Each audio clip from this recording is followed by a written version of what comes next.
20 mechanics had already failed when Riley Cole stood in front of that dead truck and felt every man in the room betting she'd be number 21. The millionaire owner looked at her coveralls, looked at her hands, and laughed in her face. Said if 20 men couldn't fix it, she sure as hell wouldn't. But Riley saw something no one else had noticed, hidden deep in the wiring where arrogance never thought to look. What she found wasn't just mechanical. It was proof of greed, of lies, of a man who'd rather destroy others than admit he'd been wrong. And when she finally made that engine roar back to life in front of everyone who doubted her, the silence in that bay was louder than any apology. This is the story of the woman who made metal speak the truth. Subscribe to the channel and tell me in the comments where you're watching this from, because what happened next will make you believe in justice again. Riley Cole rolled up the bay door before the sun cleared the horizon. The metal rattled and clanged in the cool morning air. She wiped her hands on a rag and walked to the transmission sitting on the workbench. The job had fought her for 2 days. Now it was almost done. The shop smelled of oil and degreaser. Fluorescent lights flickered overhead. Riley tightened the last bolts and checked the seals one more time. The front door banged open. Mike Santos walked in with coffee in one hand and his phone in the other. "Morning," he said. Riley nodded.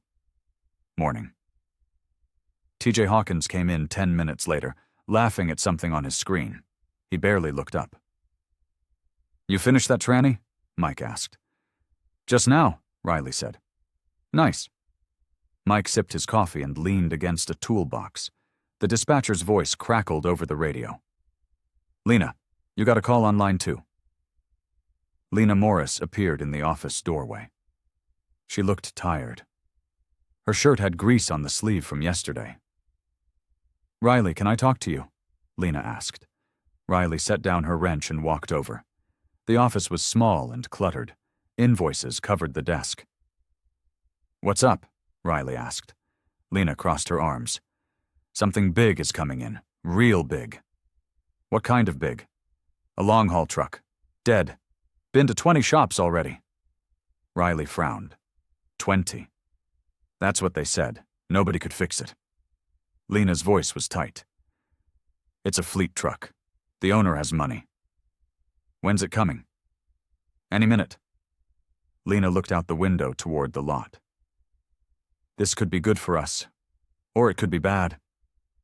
Riley felt the tension in Lena's posture. The shop needed work. They all knew it. "I'll handle it," Riley said. Lena nodded but did not smile. "I hope so."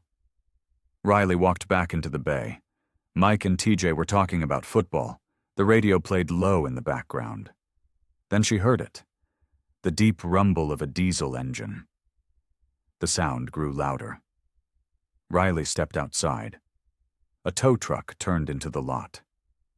The flatbed carried a massive long-haul rig. The truck's paint gleamed in the ISWAM morning light. But the engine was silent. Mike and TJ came out to look. TJ whistled. "That's a beauty," Mike said. "What's it doing on a flatbed?" TJ asked. Riley did not answer. She watched the tow operator climb down and wave at Lena. The rumble of another engine followed.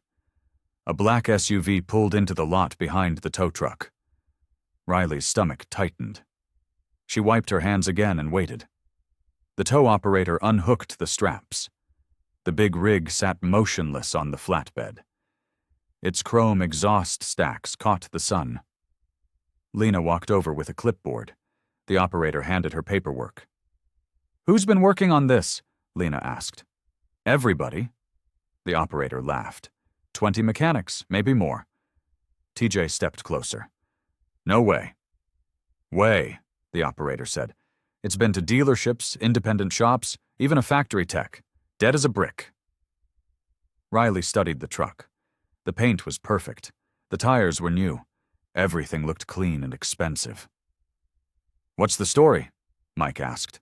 "Owner wanted upgrades, performance stuff, fuel economy. It ran fine for a week. The operator shrugged. Then it died. Won't even crank. Riley walked around the rig. She checked the frame and the undercarriage from where she stood. Nothing obvious. Codes? She asked. Nothing that makes sense. Every shop cleared them and tried again. Same result. Lena signed the paperwork. Her hand shook slightly. Riley noticed. The black SUV door opened. A man stepped out. He was tall and wore a crisp shirt. His boots were spotless. He did not look at the crew. He looked at the truck, and then at his phone. That's the owner, the operator whispered. Hank Driscoll. Riley had heard the name. Driscoll owned a big fleet. He had money and a loud reputation. Hank walked toward Lena. His voice carried across the lot. This better be the last stop, he said. I'm losing money every day this thing sits. Lena straightened. We'll do our best, Mr. Driscoll.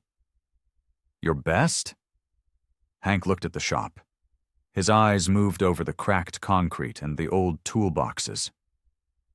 This place looks 2 steps from the junkyard. Mike's jaw tightened. TJ looked at the ground. Riley stayed where she was. She watched Hank's face. He was used to being heard. We're an independent shop, Lena said. But we know diesel. So did the last 20 guys. Hank turned back to his phone. Get it done or don't. I'm done wasting time. The tow operator lowered the flatbed. The rig rolled off slowly and parked in the bay. Hank walked past Riley without looking at her. He smelled of cologne and leather. Lena caught Riley's eye. Her expression was a mix of hope and fear. Riley took a breath. This was going to be hard. Hank stood in the middle of the bay. He talked into his phone and gestured at the truck. No, I don't care what the warranty says. I need it fixed now. His voice filled the space. I've got drivers sitting idle and loads going to competitors. Lena hovered nearby. She did not interrupt. Riley wiped her hands and stepped closer. She wanted to see the intake paperwork. Hank glanced at her. His eyes moved from her face to her coveralls and back. He kept talking. Mike walked over to the truck and popped the hood. TJ followed him. They both stared at the engine. It's huge, TJ said. It's a long haul, Mike said. Top of the line. Riley joined them. The engine bay was clean. Too clean. Everything looked brand new. Hank ended his call. He turned to Lena. So who's working on this? He asked. Lena opened her mouth. Then she looked at Riley. We'll assign someone right away, Lena said. I want your best. Hank crossed his arms. Not some apprentice. Riley stepped forward. I can take a look. Hank's eyes settled on her. He did not smile. You? He asked. Yes. Hank looked at Lena. She's one of your mechanics. She's my senior diesel tech, Lena said. Hank laughed. It was short and sharp. Senior. Riley felt heat rise in her chest. She kept her face calm. How long have you been turning wrenches? Hank asked. 20 years, Riley said. 20 years. Hank nodded slowly. And you think you can fix what 20 men couldn't? The bay went quiet. Mike stopped moving. TJ stared at his boots. Riley met Hank's eyes. I think I can find out what's wrong. Hank smirked. That's cute. Lena stepped in. Mr. Driscoll, Riley is very experienced. She's the best we have. The best you have. Hank looked around the shop again. That's what worries me. He pulled out his phone and checked the time. I'll give you 1 day. If you can't figure it out, I'm towing it to a real shop. Riley's hands curled into fists. She forced them open. Understood, Lena said. Hank walked toward the door. He stopped and turned back. And just so we're clear, he said, if 20 men couldn't start that truck, this place sure as hell won't. He left. The sound of his SUV starting echoed through the lot. TJ exhaled. That guy's a piece of work. Mike looked at Riley. You okay? Riley nodded, but her jaw was tight and her stomach burned. Riley stood beside the truck. She studied the engine without touching anything yet. Hank's words echoed in her head. She pushed them away. What do you need? Mike asked. Scan tool, service manual, previous work orders if they sent any. Riley's voice was steady. Lena brought the paperwork. It was a thick stack of invoices and diagnostic printouts. Every shop did something different, Lena said. None of it worked. Riley flipped through the pages. Fuel system checks, sensor replacements, computer reflashes. The list went on. They threw parts at it, Riley said. Looks like it. Lena hesitated. Riley, I need to tell you something. Riley looked up. This contract could save us, Lena said. Hank's fleet is huge. If we fix this, he might bring us regular work. And if we don't? Lena did not answer. She did not need to. Riley nodded. I'll figure it out. Lena walked back to the office. Mike brought the scan tool over. You really think you can fix this? He asked. I don't know yet. Riley connected the cable to the truck's diagnostic port. But I'm going to try. TJ leaned against the fender. What if you can't? I mean, if 20 guys couldn't do it. Then I'll be number 21, Riley said. The scan tool beeped. The screen lit up. Riley scrolled through the menus. Anything? Mike asked. Codes are weird. Nothing critical. Just communication errors. Riley frowned. It should still start. She checked the battery. Full charge. She checked the starter relay. It clicked when she tested it. Try cranking it, Riley said. Mike climbed into the cab. He turned the key. The starter motor whined. The engine did not catch. Riley listened carefully. The fuel pump ran. The glow plugs cycled. Everything sounded normal. But nothing happened. Again, Riley said. Mike tried again. Same result. Riley stepped back. She crossed her arms and stared at the engine. TJ's phone buzzed. He looked at it and laughed. My buddy says this truck is cursed. It's not cursed, Riley said. Something's stopping it. What? Mike asked. I don't know yet. Hank's voice came from the doorway. Any progress? Riley turned. Hank stood with his arms crossed. His expression was smug. We're running diagnostics, Riley said. Diagnostics. Hank walked closer. That's what the last shop said, and the one before that. I need time, Riley said. Time is money. Hank leaned against the wall. And right now, you're costing me both. Riley wanted to respond. She bit the inside of her cheek instead. Let me ask you something, Hank said. Do you even know what you're looking for? Riley met his eyes. I'm looking for the truth. Hank laughed. The truth. That's rich. He pushed off the wall and walked toward the door. One day. That's all you get. He left again. The shop felt smaller after he was gone. Mike looked at Riley. He's trying to rattle you. I know. Riley turned back to the truck. Let's keep working. Riley spent the next hour checking grounds and power supplies. Everything tested good. Mike helped where he could. TJ mostly watched and scrolled his phone. Hank returned just before lunch. He did not knock. He just walked in. Time for an update, he said. Lena came out of the office. Mr. Driscoll, we're making progress. Are you? Hank looked at Riley. Has it started? Not yet, Riley said. So no progress. Hank's smile was cold. Riley set down her multimeter.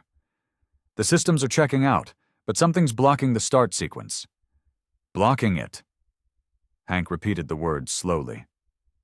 You mean you don't know? I mean I'm narrowing it down. Hank turned to Lena. I want one of the real mechanics to take over. The words hit Riley in the chest. She felt anger flare hot and fast. Mike stepped forward. Riley is a real mechanic. She's the best diesel tech we have. Hank ignored him. Lena, I'm serious. Get someone else on this. Lena looked between Hank and Riley. Her face was pale. Mr. Driscoll, I understand your frustration, Lena said, but Riley is the right person for this job. Based on what? Hank's voice rose. 20 men couldn't fix this truck. You really think she can? TJ shifted uncomfortably. He did not say anything. Riley's hands trembled. She clenched them into fists. I can do this, she said. Hank turned to her. You can do this, really? Yes. Why should I believe that? Hank stepped closer. You're telling me you know more than every mechanic who's already tried? More than the dealership techs? Riley held his gaze. I'm telling you I'll find the problem if you let me work. Hank laughed. It was loud and cruel. If I let you work, that's good. He looked at TJ. You think she can do it? TJ froze. Come on, Hank said. Be honest. TJ glanced at Riley, then at Hank. I don't know, man. Hank turned back to Riley. His smile widened. Even your own crew doesn't believe in you. Riley's chest tightened. She felt humiliation burn under her skin. But you know what? Hank said. I'll give you a shot. Not because I think you'll succeed, because I want to see this play out. He pulled out his phone. You've got until tomorrow morning. If that truck isn't running, I'm pulling it out of here. Understood, Riley said. Her voice was flat. Hank walked to the door. He stopped and looked back. Oh, and Riley, he said, when you fail, don't blame the truck. Blame yourself. He left. The bay was silent. Mike walked over to Riley. That guy's a... Don't, Riley said. She picked up her wrench. Let's just work. The afternoon dragged. Riley checked every sensor and wire she could reach. Mike stayed close. He handed her tools and watched her tests. TJ kept his distance. Find anything? Mike asked. No. Riley's frustration grew with every passing minute. Everything looks fine. She pulled up the trouble codes again. The scan tool showed intermittent communication errors. These codes shouldn't stop it from starting, Riley said. Maybe the computer's bad? Mike asked. Maybe. Riley did not sound convinced. She scrolled through the previous repair attempts. 3 shops had replaced the engine computer. It had not helped. What are you thinking? Mike asked. I'm thinking something's here that doesn't belong. Riley closed the hood. But I can't see it yet. Hank appeared in the doorway. He did not come inside. He just stood there and watched. Riley felt his eyes on her. She forced herself to focus. How's it going? Hank called. Still working, Riley said. Still working. Hank checked his watch. You've got about 4 hours of daylight left. Riley did not respond. She opened the driver's door and checked the dash. Hank walked closer. You know what I think? I think this is too much truck for you. Riley straightened. I've worked on bigger. Have you? Hank leaned against the fender. Because from where I'm standing, you look lost. Mike's hands curled into fists. She's doing her job. Hank glanced at him. And who are you? Mike Santos. I work here. Good for you. Hank turned back to Riley. You got any theories, or are you just guessing? Riley met his eyes. I don't guess. I test. Test all you want. Hank pushed off the fender. Clock's ticking. He walked to his SUV and sat inside. He did not leave. He just watched through the windshield. He's trying to psych you out, Mike said. I know. Riley wiped her forehead. The bay was hot, and her coveralls stuck to her skin. TJ walked over. Maybe we should call it and let someone else try. Riley looked at him. You giving up already? I'm just saying, if it's too hard, it's not too hard. Riley's voice was sharp. It's a truck. It has a problem. We find it and fix it. TJ raised his hands. Okay. Riley turned away. She grabbed her flashlight and dropped to the ground. She slid under the truck. The undercarriage was clean. Almost too clean. She traced the fuel lines and electrical harnesses with her light. Then she saw it. A section of wiring that looked newer than the rest. The insulation was still shiny. Riley's pulse quickened. She followed the wire with her eyes. It ran toward the firewall and disappeared behind a bracket. Mike, she called. Yeah? Hand me the mirror. Mike passed her the inspection mirror. Riley angled it and looked behind the bracket. There was something there. A small black box. It was not part of the factory setup. Riley slid out from under the truck. Her heart pounded. What is it? Mike asked. I don't know yet. Riley stood and dusted off her coveralls. But I'm about to find out. Riley grabbed a socket wrench and crawled back under the truck. She worked carefully to remove the bracket. The black box came into view. It had wires running in and out. The connectors were aftermarket, not factory. What did you find? Mike asked from above. Some kind of module, Riley said. It's spliced into the harness. She worked the bolts loose and pulled the box free. It was about the size of a deck of cards. The label read, Performance Fuel Optimizer. Riley slid out and held it up. This wasn't on any of the service records. Mike took it from her. He turned it over in his hands. An add-on?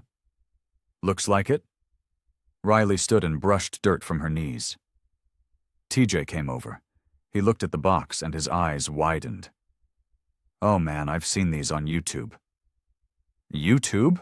Riley asked. Yeah, influencers use them. They're supposed to boost power and save fuel. TJ pulled out his phone. Let me find the video. Riley frowned. This could interfere with the factory system. Maybe that's the problem, Mike said. Riley looked at the truck, then at the box. Her mind raced through possibilities. Hank's door opened. He walked back into the bay. Found something? He asked. Riley held up the box. This was installed in the harness. Hank's expression changed. He stepped closer and took the box from her hand. This is a performance upgrade, he said. It's aftermarket, Riley said. It could be causing the issue. Hank's face hardened. This was fully approved.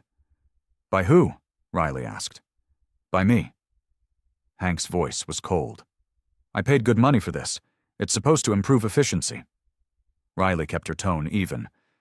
It might be blocking the start signal. Blocking. Hank handed the box back to her. Or maybe you just don't know how to work around it? Mike stepped forward. Riley knows what she's doing. Hank ignored him. I didn't come to this shop to have my upgrades removed. I'm not removing it, Riley said. I'm just saying it might be part of the problem. Hank pointed at her. You don't touch that module, understand? Riley's jaw tightened. If it's causing the issue. I don't care. Hank cut her off. That stays in. Figure out something else. Lena appeared from the office. She had heard the raised voices. Mr. Driscoll, if the device is interfering... Lena started. It's not interfering, Hank said. It's a professional-grade upgrade, installed by professionals. Riley looked at the box in her hand, then at Hank.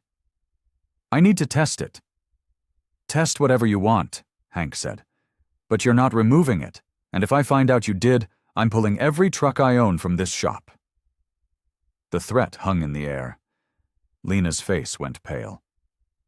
Understood, Riley said quietly. Hank walked to the door. He stopped and turned back. You've got until morning, and when you can't fix it, I'll make sure everyone knows you tried to blame my equipment. He left. The shop felt colder. Lena looked at Riley. What do we do? Riley stared at the black box. I don't know yet. The shop emptied as the sun set. Mike offered to stay. Riley shook her head.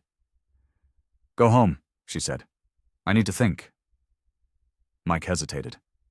"You sure?" "Yeah." He left. Riley was alone with the silent truck. She walked around it slowly. Her boots echoed on the concrete. The bay lights buzzed overhead. Riley stopped at her toolbox.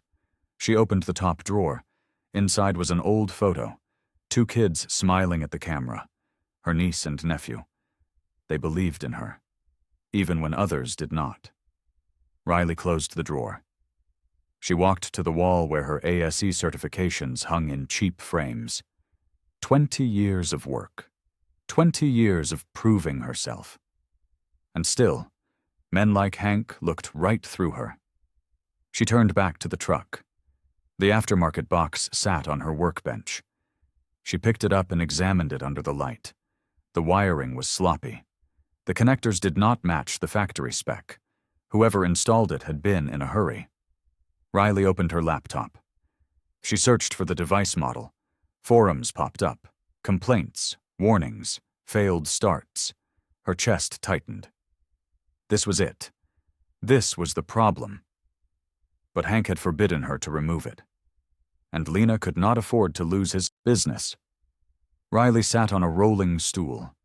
She stared at the truck, at the box, at the empty bay.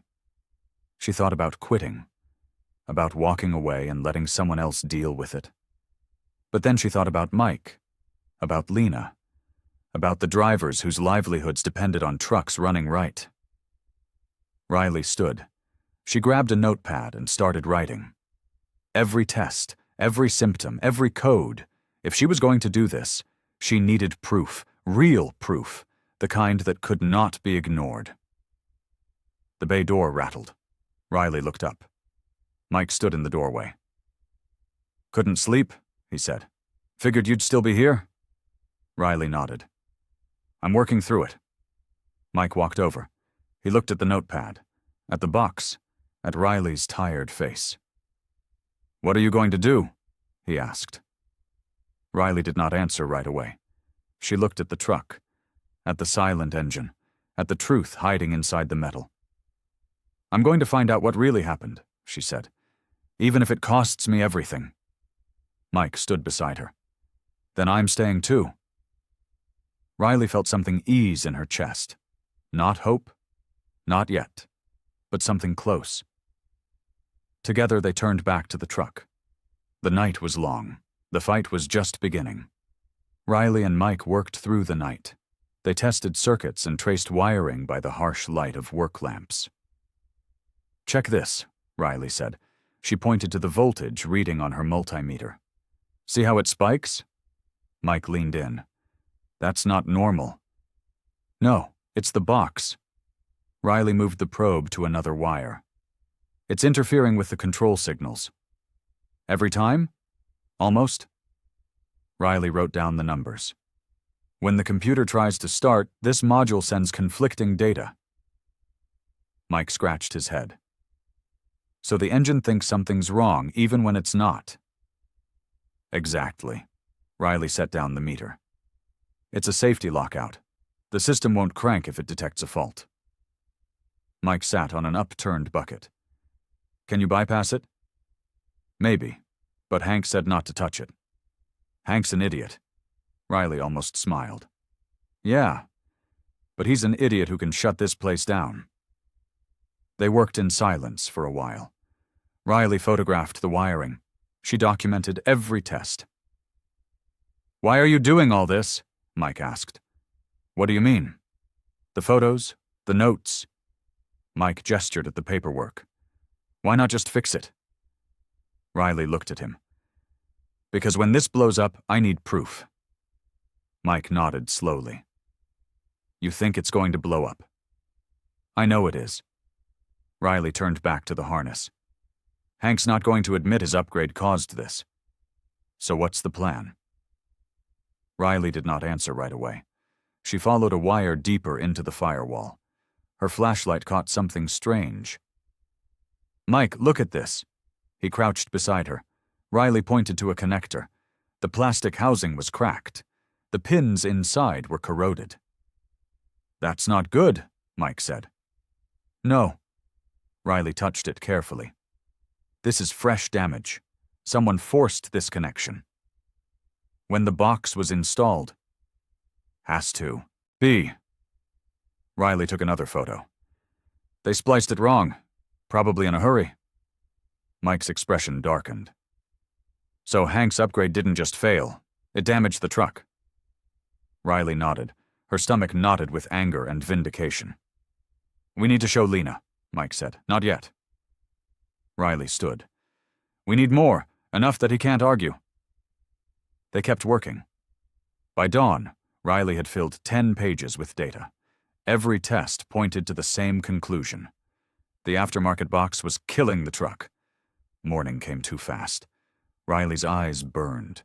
Her back ached, but she had what she needed.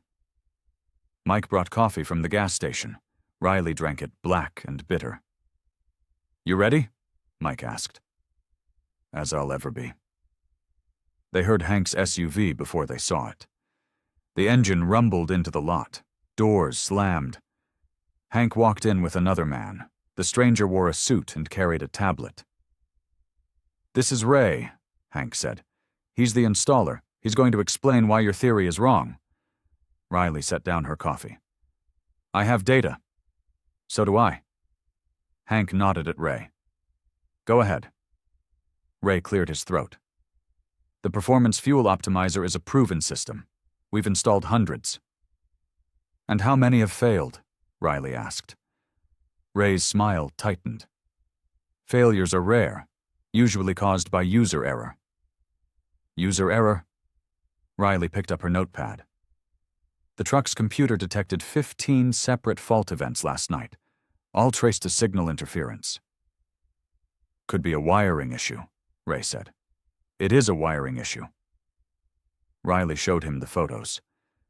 "Your installation damaged the factory connectors." Ray looked at the photos. His face flushed. "That's normal wear." "It's corrosion from forced connections." Riley's voice stayed level. "Your module is incompatible with this system." Hank stepped forward. "So remove the module and see what happens." Riley looked at him. "You told me not to touch it." "I'm telling you now." Hank's voice was hard. "Remove it. Prove it's the problem."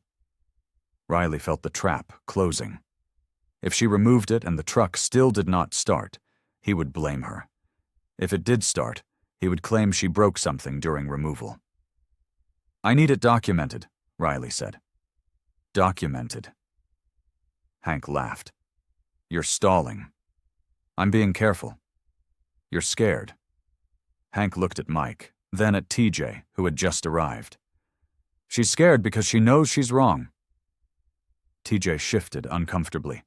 He did not say anything. Mike spoke up. "Riley's right. The box is the problem." "Then prove it," Hank said. "Right now, in front of everyone." Lena appeared. She looked pale and exhausted. "Mr. Driscoll, maybe we should—" "No more maybes." Hank pointed at Riley.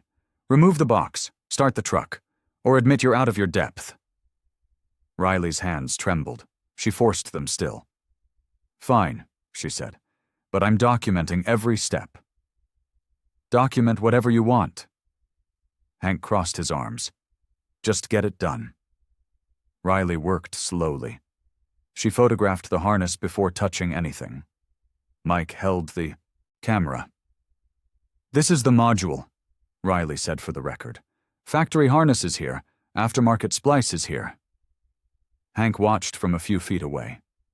Ray stood beside him. They whispered to each other. Riley disconnected the box carefully. The connectors resisted. She had to wiggle them free. "See that?" Riley pointed at the pins. "Corrosion and stress marks." "Could have been there before," Ray said. "It wasn't." Riley set the box aside. She reconnected the factory harness directly. "Now we'll see." She climbed into the cab. Her heart pounded. She turned the key. The starter cranked. The engine turned over. For a moment, Riley thought it might catch. Then it died. The dash went dark. The starter stopped. Silence filled the bay. Hank's voice cut through it. "Well?" Riley climbed out. Her face was hot. "It should have worked." "Should have." Hank's smile was cruel. "But it didn't." Mike stepped forward. "Something else is wrong? The box damaged?" "The box is fine." Ray picked it up. "The problem is her incompetence." Riley's chest tightened. She felt humiliation wash over her. TJ looked at the ground. Lena pressed her hand to her forehead. "I told you," Hank said. 20 men couldn't fix this truck. What made you think you could?" Riley did not answer. She stared at the engine. Her mind raced. "This is what happens," Hank continued, "when you let people work above their level." Mike's fists clenched. "That's not fair." "Fair?" Hank laughed. "I've wasted 2 days here. That's not fair." He turned to Lena. "I'm pulling the truck, and I'm pulling my account." Lena's face crumbled. "Mr. Driscoll, please, give us more time." "Time's up." Hank pulled out his phone. "I'm calling a real shop." Riley felt the weight of every eye on her. She wanted to disappear, to run, to never come back. But her hands found her tools. Her mind found the problem. She was not done yet. "Wait," Riley said. Hank stopped. "What now?" "Give me 1 hour." Riley's voice was steady despite the panic in her chest. 1 hour. If I can't find it, you can leave and I'll never bother you again." Hank studied her. 1 hour, that's it. "That's all I need." Hank checked his watch. "Clock starts now." Riley dropped to the ground and slid under the truck. Her hands shook. She forced them steady. "What are you looking for?" Mike asked. "The damage." Riley's voice was tight. The box didn't just interfere, it broke something. She traced the wiring inch by inch. Her flashlight revealed every connector, every splice, every junction. Then she found it. A wire tucked behind the firewall. The insulation was split. The copper was exposed. "Mike, hand me the meter." Mike passed it down. Riley tested the wire. No continuity. It was severed. "This is it," Riley said. "This wire runs to the main relay. Without it, nothing works." She took a photo. Then she pulled the wire free. The break was clean. Too clean. "This was cut," Riley said. "Cut?" Mike's voice rose. "Who would cut it?" Riley slid out. She looked at Ray, at Hank. Her mind connected the pieces. "When was the module installed?" Riley asked. Ray shifted. "A few weeks ago." "And the truck ran fine after that?" "For about a week." Hank's impatience showed. "Then it died." Riley held up the wire. "This wire was damaged during installation. It held for a while, then it failed completely." "That's impossible," Ray said. "Look at it." Riley showed him the break. "The insulation is melted. Someone used a hot tool near it. Probably a soldering iron." Ray's face went pale. "I didn't—" "You were in a hurry," Riley said. "You forced the connections. You nicked this wire, and you didn't check it." Hank's expression changed. He looked at Ray. "Is that true?" "I followed procedure," Ray said quickly. "Your procedure damaged my truck." Riley's anger finally broke through. "And 20 shops chased the wrong problem because you hid what you did." Hank grabbed the wire from Riley. He examined it. His jaw worked. "This is on you," Hank said to Ray. "Mr. Driscoll, I can explain—" "Get out!" Hank's voice was ice. "Now!" Ray left without another word. The bay was silent, except for the buzz of the lights. Hank turned to Riley. "Can you fix it?" Riley wanted to say no, to tell him to take his truck and leave. But Lena needed this contract. Mike needed this job. "Yes," Riley said. "I can fix it." "How long?" 30 minutes. Hank checked his watch. You've got 20 left. Riley worked faster than she ever had. She spliced in a new section of wire. She soldered the connections. She wrapped everything in heat-shrink tubing. Mike handed her tools without being asked. He knew her rhythm now. TJ watched from the side. His expression was different. He looked uncertain. Almost done, Riley said. She tested the repair. Continuity was good. Voltage was good. She reconnected the main relay. Then she climbed into the cab. Her hands were steady. Her mind was clear. She turned the key. The starter cranked. The engine turned. Cylinders fired. The diesel caught and roared to life. Riley's heart leaped. She let the engine idle. The sound was deep and strong and perfect. She climbed out. Mike was grinning. TJ looked stunned. Hank stepped closer. He listened to the engine. His face was unreadable. It's running, Mike said. I can hear it. Hank walked around the truck. He checked the gauges through the window. Riley waited. Her pulse hammered in her ears. Hank turned to her. You found it? Yes. The installer damaged my truck, and you fixed it. Riley nodded. She did not trust herself to speak. Hank crossed his arms. How much do I owe you? Lena appeared. I'll get you an invoice, Mr. Driscoll. Good. Hank looked at Riley again. His expression was still hard. You did what 20 men couldn't. It was not an apology. It was barely a compliment. But it was something. Thank you, Riley said quietly. Hank pulled out his phone. I'll have my driver pick it up this afternoon. He walked to his SUV. He did not look back. Mike let out a long breath. You did it.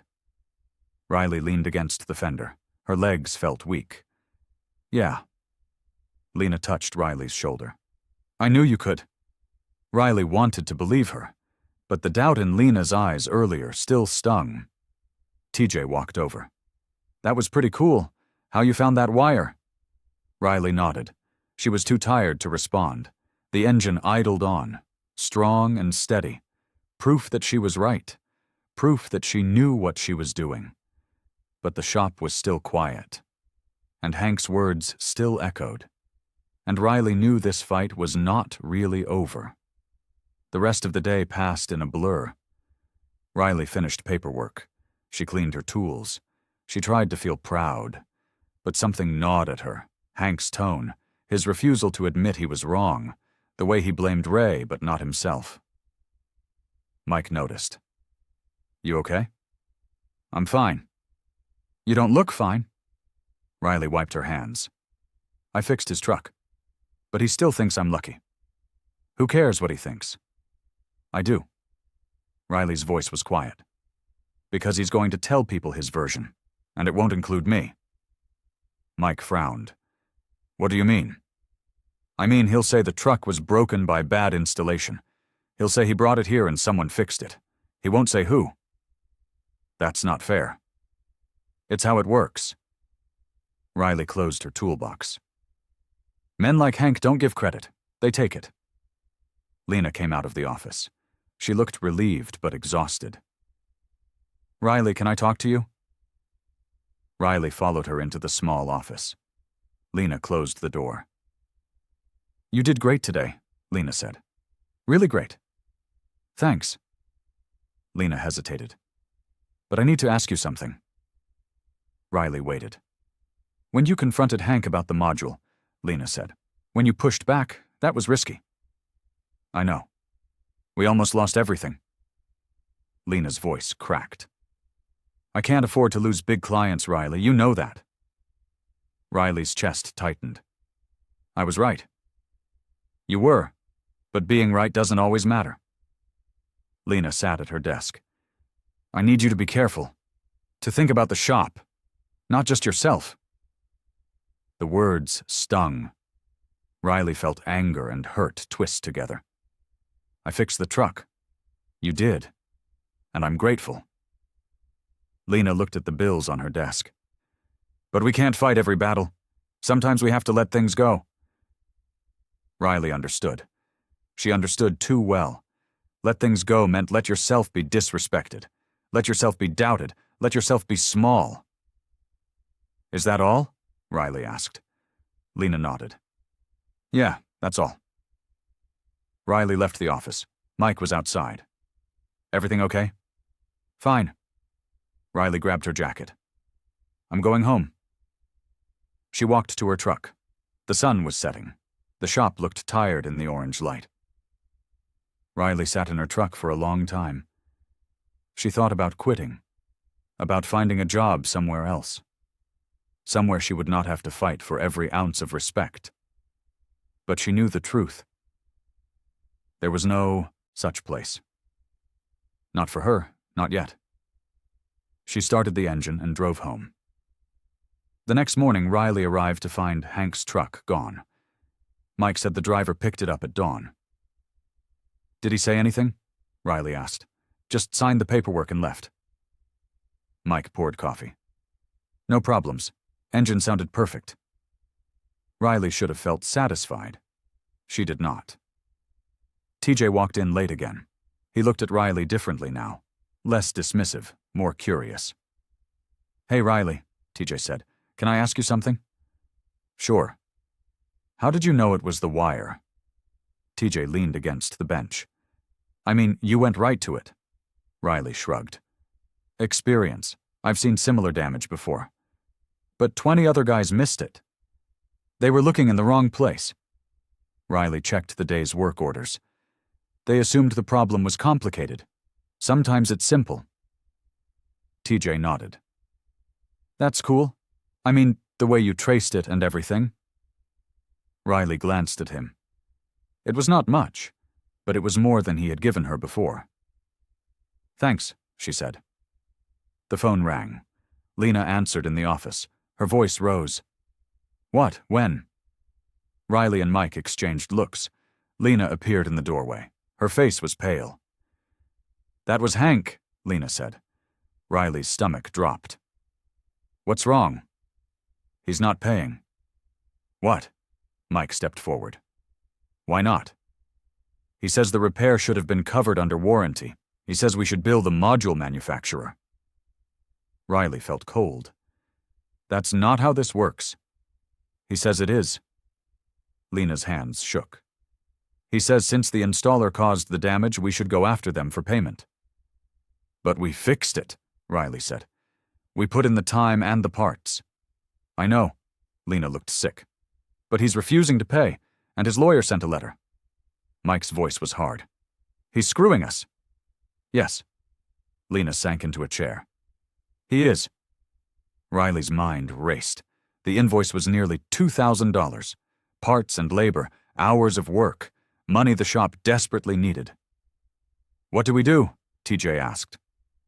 Lena did not answer. She stared at the desk.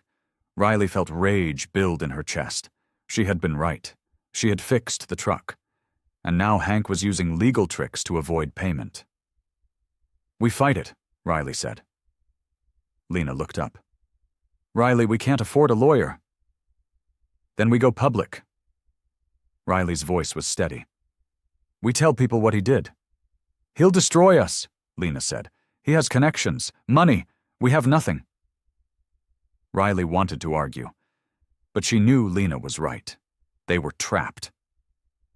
I'm sorry, Lena said. I'm so sorry. Riley walked out of the office. She needed air. She needed space. She needed to think. Mike followed her outside. This is wrong. I know. We should do something. Riley looked at the empty bay, at the tools, at the shop that had been her life for years. What can we do? She asked. Mike did not have an answer. The week dragged. Hank's lawyer sent more letters. Lena's stress showed in her face. The shop felt heavy. 2 small accounts, canceled. Word had spread that Hank was unhappy. Other clients got nervous. Riley watched the shop empty. She felt helpless, angry, betrayed. We're losing work, Mike said one afternoon. Because of him. I know. Riley tightened a bolt on a pickup. There's nothing we can do. There has to be something. Riley did not respond. She focused on the work, the only thing she could control. TJ approached cautiously. Riley, I wanted to say something. She looked up. What? I was wrong about you. TJ's voice was quiet. Before, when Hank was here, I should have backed you up. Riley set down her wrench. Yeah, you should have. I know. TJ looked at the floor. I was scared. Scared of him. Scared of losing my job. Riley understood fear. She understood it too well. It's done now. Is it? TJ met her eyes. Because he's still screwing us, and nobody's stopping him. Riley felt the truth of it. Hank had won, not because he was right, because he had power. That night Riley stayed late again. She sat in the quiet bay. She thought about all the times she had been dismissed, doubted, underestimated. She thought about the truck, the wire, the proof she had documented, the photos, the tests, the truth. And she thought about Hank, about his smug smile, his threats, his refusal to admit fault, his cowardice hidden behind lawyers and money. Riley pulled out her phone. She opened her photos. She looked at every image she had taken, the aftermarket box, the damaged connectors, the severed wire, the repair. The evidence was all there, clear, undeniable, technical, true. She thought about what Mike had said, about what TJ had admitted, about what Lena feared. Then Riley made a decision. A hard one, a risky one, maybe the last one she would ever make at this shop. She opened her laptop. She started typing. She wrote down everything, every detail, every test, every moment. She wrote the truth, in her own words, with her own proof, for anyone who would listen. When she finished, the sun was rising. Riley saved the file. She stared at the screen. Her finger hovered over the send button. This would change everything, for better or worse. There was no going back. Riley took a breath, and she pressed send. Riley did not sleep. She watched the sun rise through her apartment window. Her phone sat on the table. Silent. She had sent her documentation to 3 places: a local reporter, an industry forum, and a group text to every diesel tech she knew in the area. Now she waited. By the time she showered and dressed, her phone buzzed. Then again. Then it did not stop. Messages flooded in, screenshots, questions, angry responses, support, doubt. Riley drove to the shop with her stomach in knots. She did not know what she would find. Mike was already there. He stood by the bay door with his phone in his hand. You did it, he said. Did what? You posted everything. The photos, the tests, the whole story. Mike's eyes were wide. It's everywhere. Riley's heart pounded. Is that good or bad? I don't know yet. Mike showed her his screen. But people are talking. The shop phone rang. Lena answered. Her voice was sharp. No comment. I said no comment. She hung up. Then it rang again. She ignored it. Lena came out of the office. Her face was red. Riley, what did you do? I told the truth. You posted our work online without asking me. Lena's voice shook. You exposed our client. You made us look... Look what? Riley cut in. Professional? Competent? Right? Vindictive, Lena said. You made us look vindictive. The phone rang again. Lena unplugged it from the wall. TJ arrived and looked at his phone. Holy crap, this is wild. What's wild? Riley asked. People are roasting Hank. TJ scrolled through comments. They're saying he's a cheapskate, that he cuts corners, that he blames mechanics to avoid paying. Mike read over his shoulder. It's not just locals, this is spreading. Riley felt a mix of fear and satisfaction. She had wanted people to know. Now they did. The bay door rattled. A black SUV pulled in. Hank's SUV. Lena went pale. Oh no. Hank got out. His face was dark. He slammed the door and marched into the bay. You, he said, pointing at Riley. You did this. Riley stood her ground. I documented my work. You slandered me online. Hank's voice was loud. You posted private information. You violated my trust. I posted the truth, Riley said. The truth? Hank laughed. It was sharp and angry. You posted a one-sided hit piece to make yourself look good. Mike stepped forward. She posted facts, data, photos. Shut up, Hank said. He did not look at Mike. He kept his eyes on Riley. You've destroyed your reputation, mine, this shop's, all because you couldn't let it go. You refused to pay, Riley said, after I fixed your truck. I refused to pay for a repair that should have been warrantied. Hank pulled out his phone. And now you'll hear from my lawyers. Lena spoke up. Mr. Driscoll, please, can we talk about this privately? There's nothing to talk about. Hank's jaw was tight. I came here to tell you I'm pulling every contract, every truck, every recommendation. You're done. TJ looked at Lena, then at Riley. His face was uncertain. Hank turned to leave. Then he stopped. And Riley, good luck finding work after this. I'll make sure everyone knows what you did. He left. The engine roared. The SUV disappeared down the road. The shop was silent. Riley felt the weight of what she had done crash down. Her legs felt weak. Lena sank onto a stool. We're finished. No, Mike said, we're not. Yes, we are. Lena's voice was hollow. He'll spread the word. No one will come here. We'll lose everything. Riley wanted to say something, to fix this, but she had no words. TJ looked at his phone again. Guys? What? Lena's voice was sharp. People are defending Riley. TJ turned the screen. A lot of people. Riley took TJ's phone. She scrolled through the comments. He was right. The tide was shifting. Techs from other shops chimed in. They shared their own stories about Hank, about refused payments, about blamed mechanics, about cut corners and cheap upgrades. This guy stiffed us too, one comment read. $3,000 for a transmission rebuild, never paid. He installed the same box on our fleet, another said. Half the trucks failed. He blamed us. The stories piled up, each one worse than the last.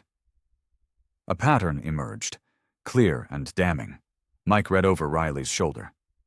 He's been doing this for years. And getting away with it, TJ said. Riley handed the phone back. Her hands were shaking, not from fear, from anger. He's a fraud, Mike said.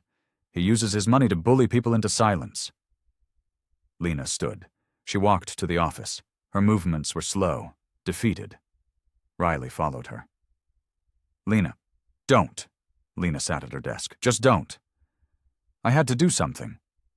You had to destroy us? Lena's eyes were red. Because that's what you did, Riley.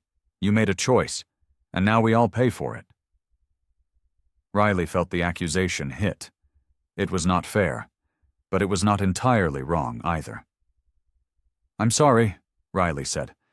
Sorry doesn't keep the lights on. Lena looked at the bills, at the empty calendar.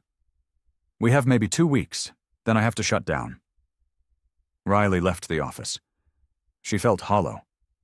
She had been right. She knew she had been right, but being right did not pay the bills. Mike was waiting. What do we do? I don't know. Riley grabbed her jacket. I need to get out of here. She drove aimlessly.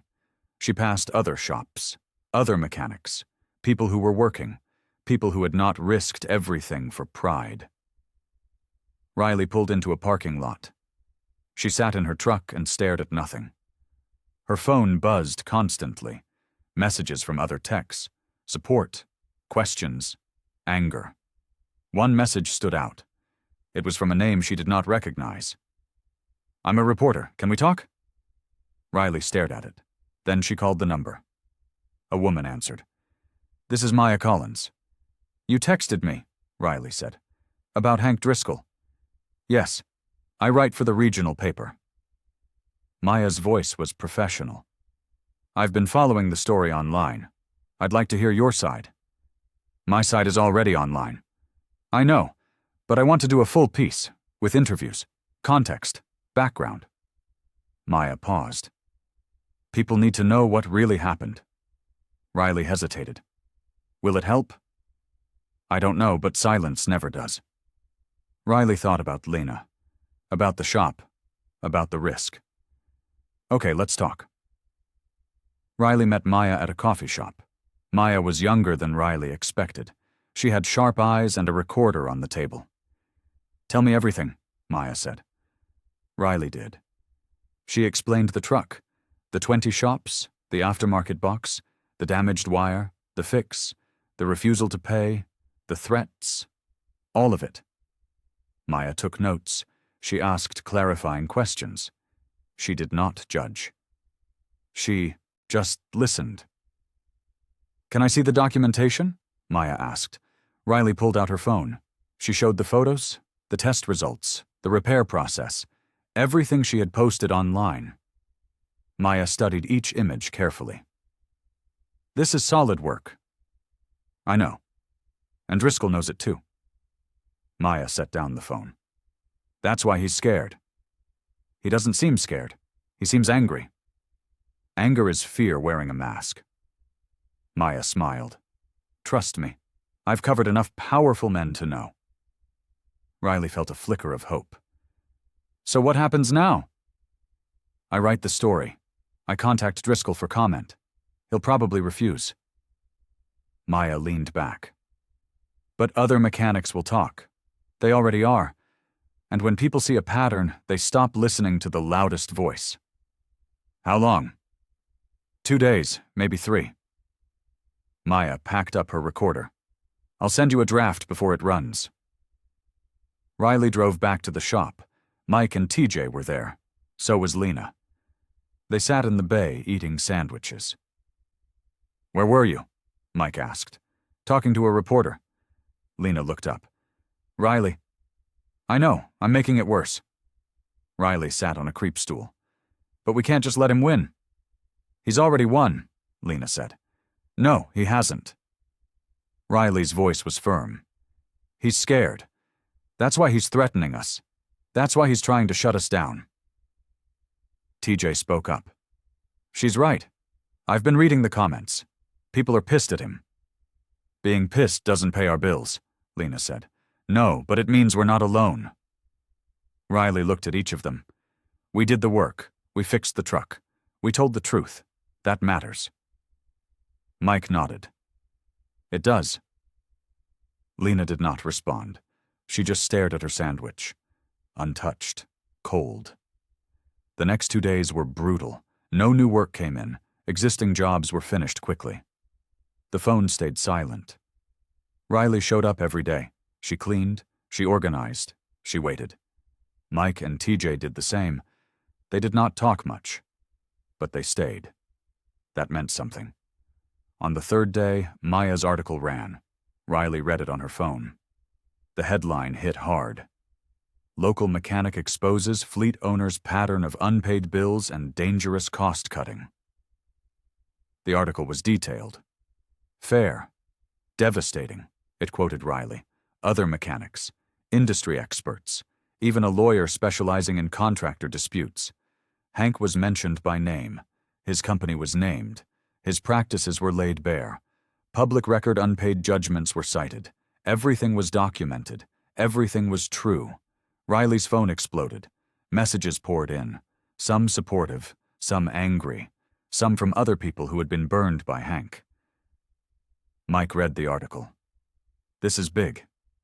"Yeah." Riley did not know what else to say.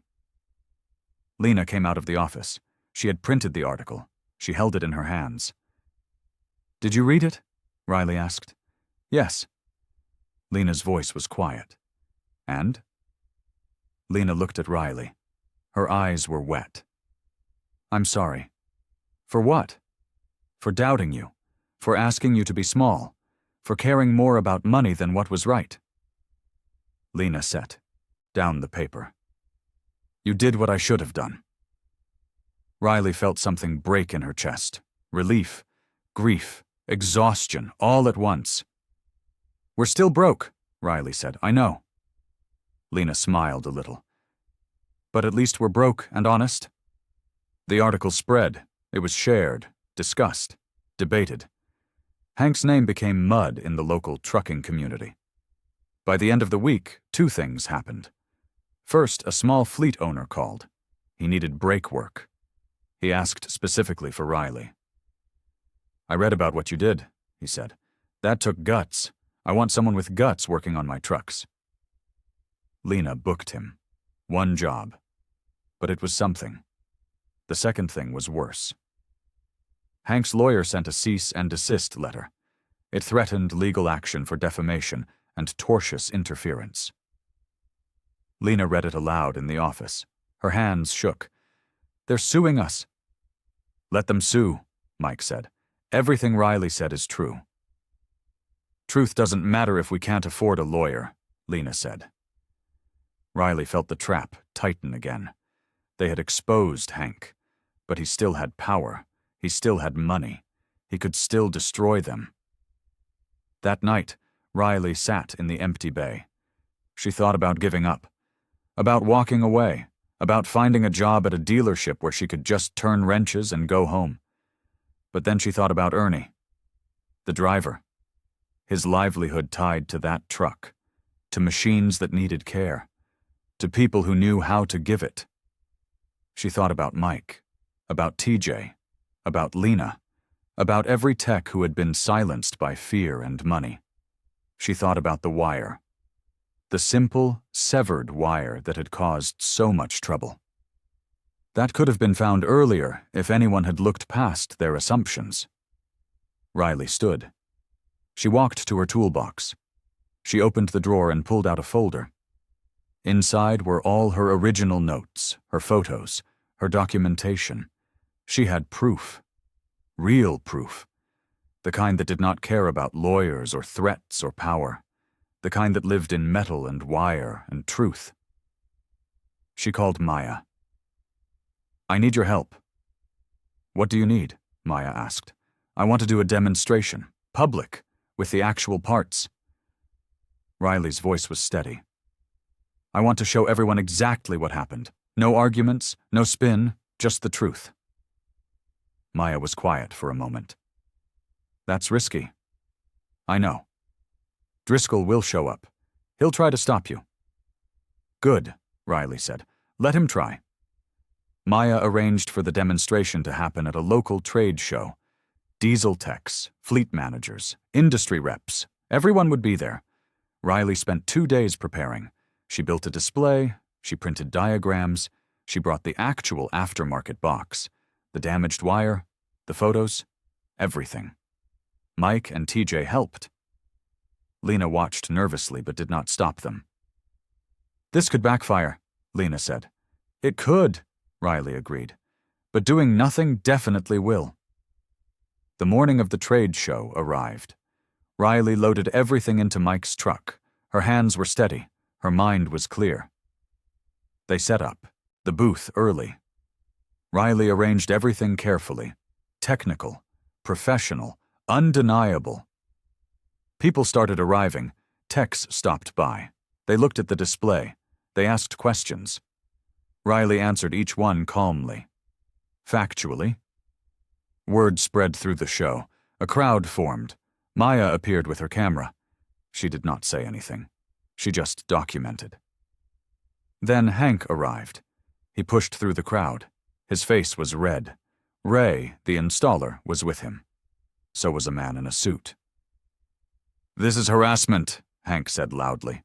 You're displaying proprietary information without permission. This is education, Riley said. Everything here is public domain or my own work. You're using my company's name to slander me.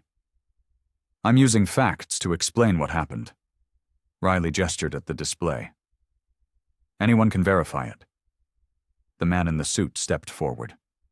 I'm Mr. Driscoll's attorney. This demonstration needs to stop immediately.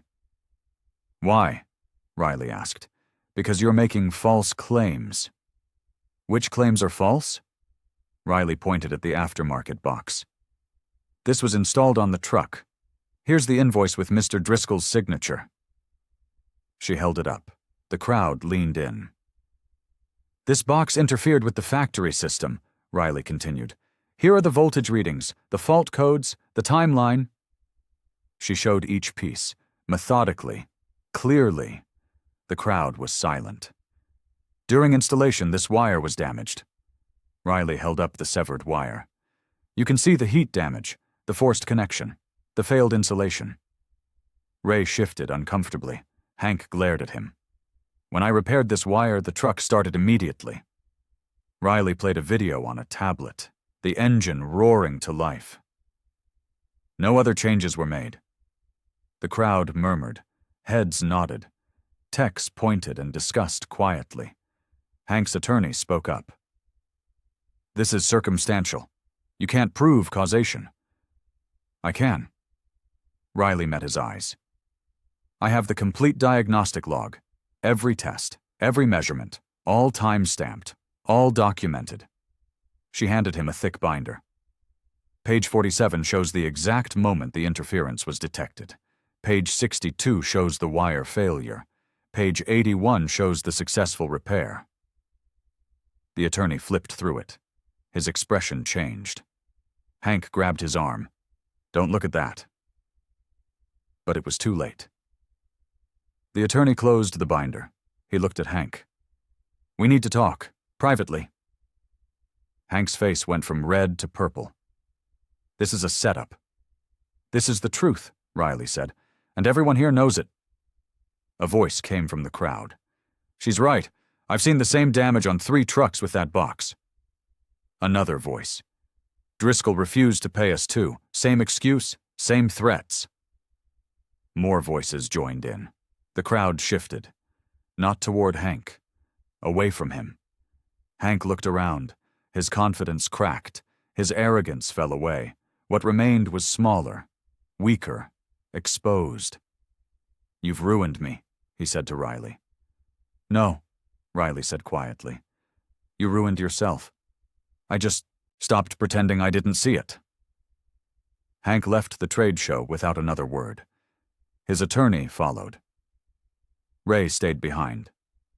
He approached Riley cautiously. I'm sorry, Ray said. I should have checked my work. I should have told Hank the box was a problem. Yes, Riley said. You should have. I was scared of losing the contract. So you let 20 shops chase your mistake. Riley's voice was hard. You let mechanics doubt themselves. You let a driver lose work, all because you were scared. Ray had no answer. He left. The crowd watched him go. Then something unexpected happened. People started clapping. Slowly at first, then louder. The applause spread through the trade show floor. Riley felt heat in her face. She was not used to this, to being seen, to being heard. Mike stood beside her. He was grinning. You did it. We did it, Riley said. TJ took photos of the display. This is going to be legendary. Maya interviewed several people, fleet managers, other mechanics, industry reps. All of them praised Riley's work, her documentation, her courage. One man approached. He was older, weathered. He wore a driver's uniform. Riley recognized him. Ernie, the driver from Hank's fleet. Ms. Cole, Ernie said, I wanted to thank you. For what? For fixing my truck, for standing up when no one else would. Ernie's voice was thick. That rig is my livelihood. You saved it, and you saved my respect for this trade. Riley did not know what to say. She shook his hand. It felt solid. Real. I'm leaving Driscoll's fleet, Ernie said. A lot of us are. We're going independent or finding better outfits." "Good," Riley said. "You deserve better?" Ernie nodded. "So do you." He left. Riley stood at her booth.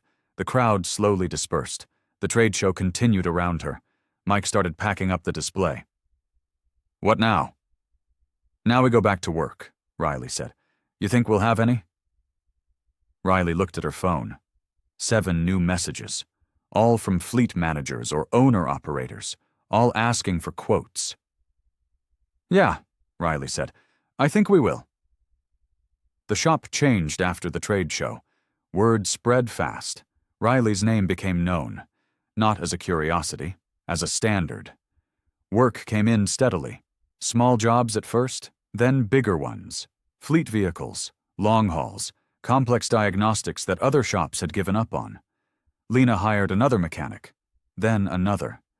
The bays filled with trucks. The phones rang. The bills got paid. Riley trained the new guys. She showed them how to trace problems, how to trust their instincts, how to document everything. TJ became her shadow. He stopped looking at his phone and started looking at the work. He asked questions. Good questions. Riley answered them. Mike took on more responsibility. He managed schedules. He dealt with difficult customers. He backed Riley up without hesitation. Lena offered Riley a raise. Then a promotion. Senior tech became shop foreman. Riley hesitated, but Lena insisted. "You earned it," Lena said. "Not just with the Driscoll truck, with everything. The way you work, the way you teach, the way you refuse to compromise." Riley accepted. The title felt strange, but right. One afternoon, Ernie returned. He drove a different truck now, newer, better maintained. He parked in the lot and walked into the bay. "Hey, Miss Cole," he said. "Just Riley," she said. "Riley, then." Ernie held out a flat package wrapped in brown paper. "I wanted to give you something." Riley took it. She unwrapped it carefully. Inside was a framed photo. Ernie's truck on the open road. Mountains in the background. The sun low and golden.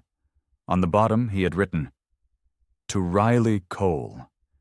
For keeping us rolling with your hands and your courage. With gratitude, Ernie Jackson."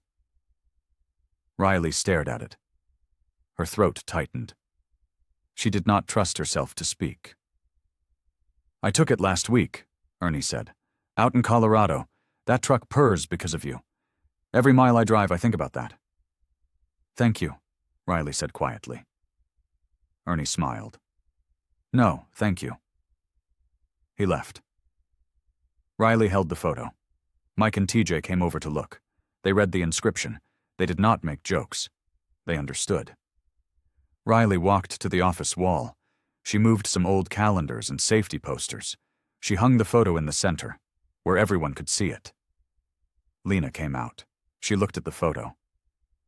"That's beautiful." "Yeah," Riley said. "It is. You did this. You know that, right?" Lena's voice was soft. "You changed this place. You changed what people think about us, about you." Riley shook her head. "I just did the work." "No, you did more than that." Lena put a hand on Riley's shoulder. "You refused to be small, and that made all of us bigger." Riley looked around the shop, at the busy bays, at Mike directing a tow truck driver, at TJ studying a wiring diagram with his tongue between his teeth, at the photo of Ernie's truck on the wall. She thought about Hank, about his threats, about the fear he had used to control people, about how fragile that power had been once someone stood up to it. She thought about the wire, the simple, severed wire, the truth hidden in metal, the truth that could not be bullied or bought or buried. And she thought about herself, about 20 years of being doubted, of being dismissed, of being underestimated, and about how none of that mattered now, because the work spoke for itself, and she had finally let it.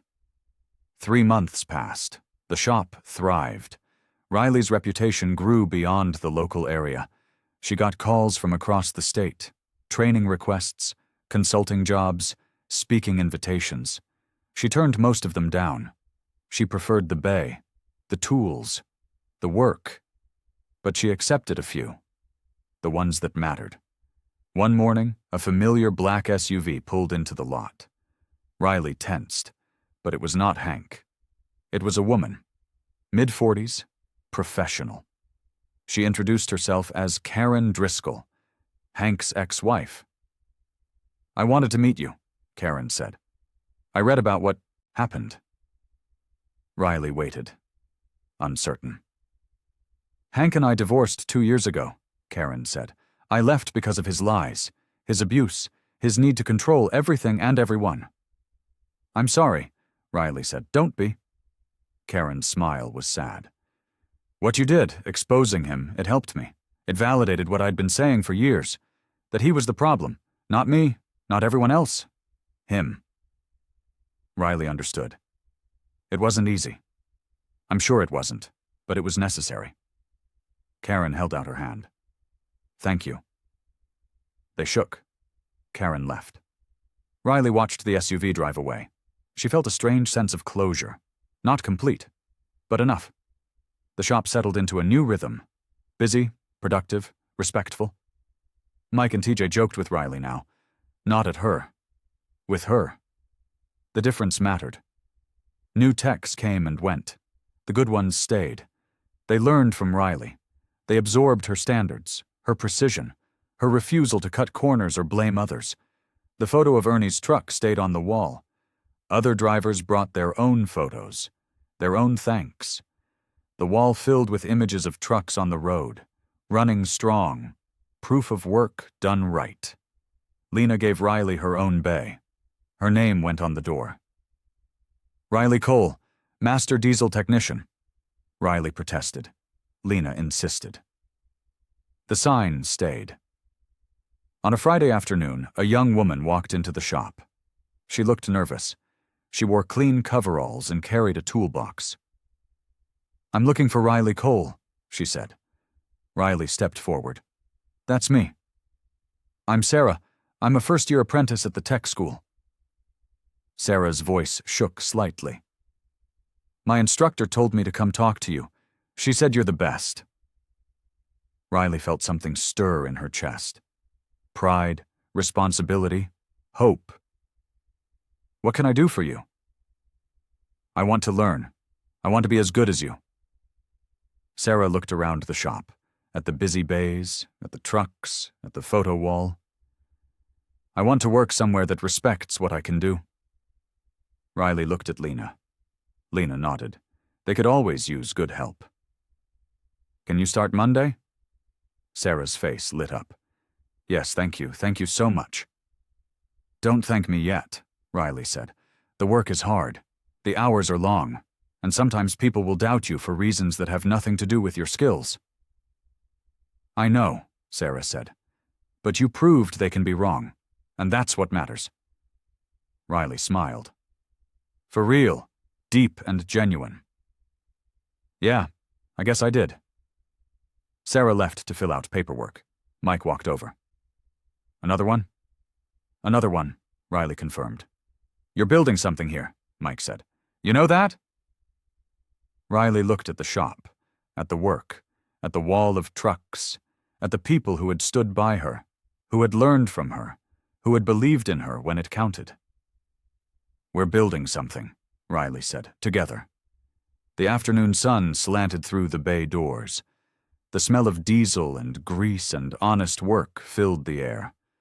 Somewhere outside, trucks rolled past on the highway, running strong, carrying loads, driven by people who trusted the hands that kept them moving.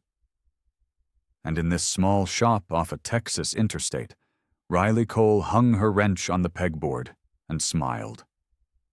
The metal had spoken, and everyone had finally listened.